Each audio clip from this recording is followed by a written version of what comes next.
For nearly a decade, Daniel O'Neill, known on YouTube as English Woodsman, has documented his wild and stealth camping trips across the UK. His videos are usually calm and practical gear reviews, woodland walks, simple meals cooked over a fire. But in August 2023, a camping trip close to his home turned into something far more unsettling. The video begins as many of his others do, with Daniel walking through the woods, speaking casually to his audience, eating berries, and pointing out signs of recent visitors, including footprints and bits of discarded trash along the trail. Someone's been here. There's a lot of rubbish around here.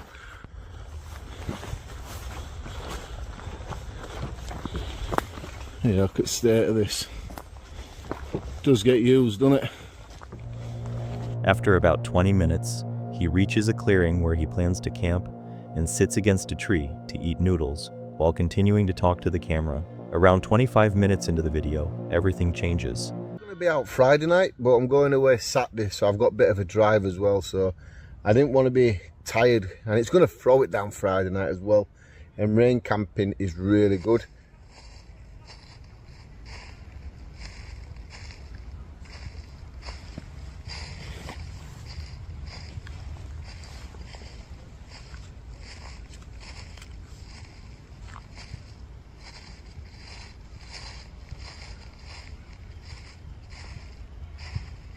Is that a badger?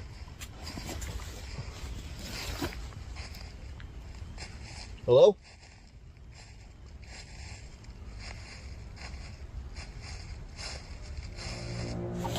Distinct, human-like footsteps can suddenly be heard directly behind him. Daniel immediately turns around and calls out hello, scanning the trees. There's no one there. More unsettling than the sound itself is what happens next. The footsteps stop the exact moment he shouts. He tries to regain composure, sipping coffee and continuing his meal. But as the sun begins to set, the noises return.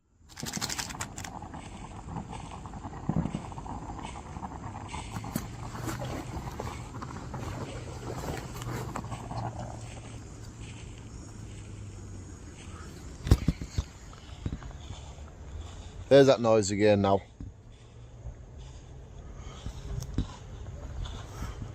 Hello?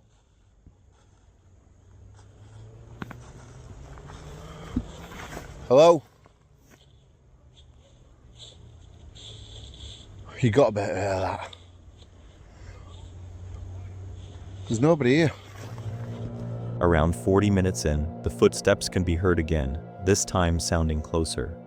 Despite how unsettling it is, Daniel remains seated, attempting to calm himself once more.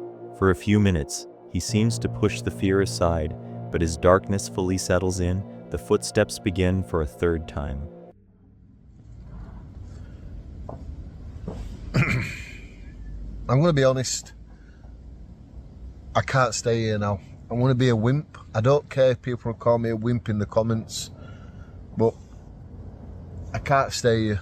I'm too unsettled. I'm nervous. I've done camping like this a load of times. I think I'm going to go find somewhere else to get this bivvy set up. But I'm leaving this spot.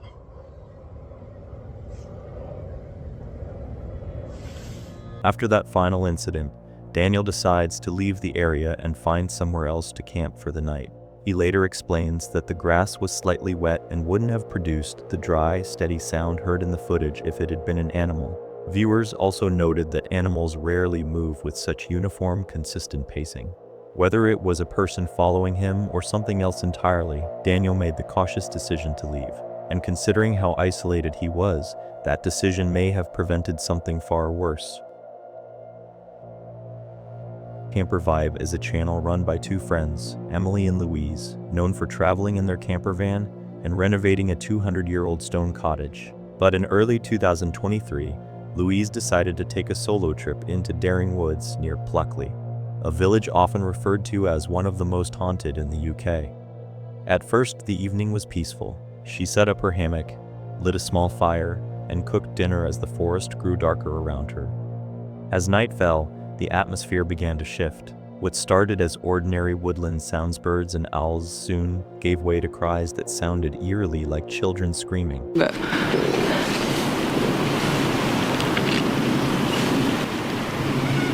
Louise tried to rationalize it, convincing herself it was just wildlife, but the noises continued, layered with strange echoes that didn't feel natural. Sounds like kids screaming. That's just a train. Is it a bird or is it kids screaming? That's a bird. That's a gunshot. I don't know if you'll be able to hear a lot of this, it's pretty distant, but it sounds like kids screaming. Honestly, I've never known a woods with so many strange noises. It's not just your normal birds and stuff and planes, there's a lot of planes. There's like this weird... Well, I don't really know how to describe it, but I'm tired, so I'm going to let this burn out in a bit, sit here and enjoy a fire for a little while and then, yeah, head to bed. The hammock's really comfy, thank God, so I should sleep well, I would think. She eventually went to bed, uneasy but determined to rest. Around 2 in the morning, she was jolted awake by slow, deliberate footsteps approaching her camp. The steps paused just outside her tent, then resumed, circling her position.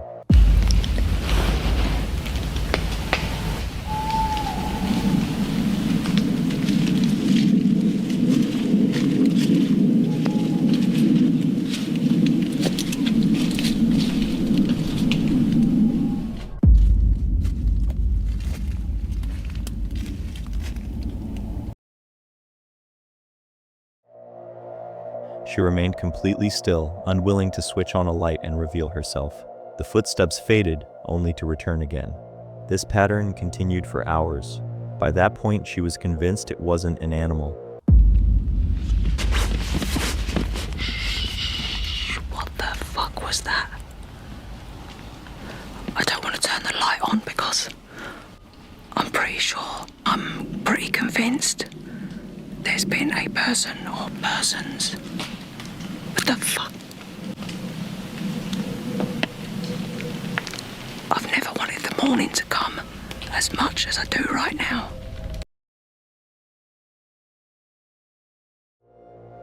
Eventually, she found the courage to peek outside, but there was nothing there. Whatever had been moving around her campsite left no visible trace. What the fuck is going on?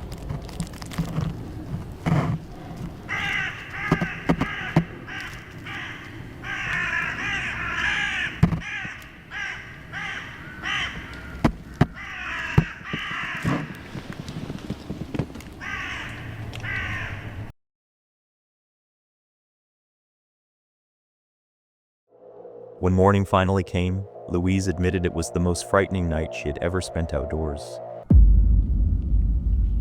This is definitely the scariest night I've ever had in a tent. Even in daylight, she felt shaken. To make matters worse, she realized she had accidentally left her axe outside overnight, something that could have easily been used against her if someone had approached with harmful intent. But I've just realised I left my axe out. Now, if there had been an axe murderer wandering around, I've literally handed him his weapon of choice. Louise returned home safely, but the identity of whoever or whatever was pacing around her campsite remains unexplained. She still insists she doesn't believe in ghosts, yet she cannot explain the footsteps that surrounded her tent that night. 2 friends were riding their electric scooters along a road near a forest, when they suddenly heard screaming coming from what appeared to be a sewage tunnel nearby. The sound was loud and urgent enough that they immediately stopped and parked their scooters. Oh!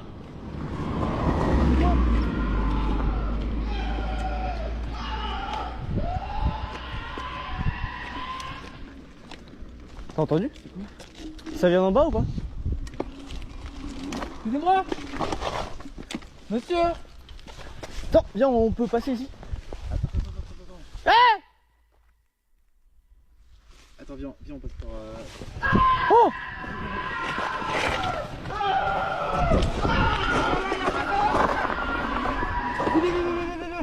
Viens, rentre.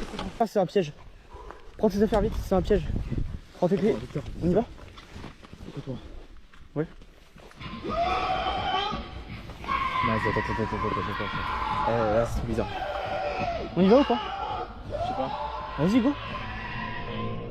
As they approached the entrance of the tunnel, the screaming continued to echo from inside. One of them warned the other to grab their belongings and keys quickly, questioning whether it might be a trap. Putain. Ah putain mon cul. Il est mouillé frère. C'est mouillé de partout. Merde, on fait quoi? Je sais pas. C'est quoi? Vas-y, vas-y. Vas-y doucement. Vas-y doucement. Vas-y continue à faire les grasses. Attends.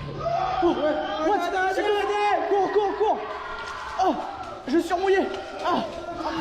Oh putain. The footage ends abruptly amid confusion and urgency, leaving it unclear what exactly caused the screaming or what they may have encountered inside. Whether it was someone in genuine distress or something else entirely, the encounter was enough to send them fleeing from the tunnel as fast as they could.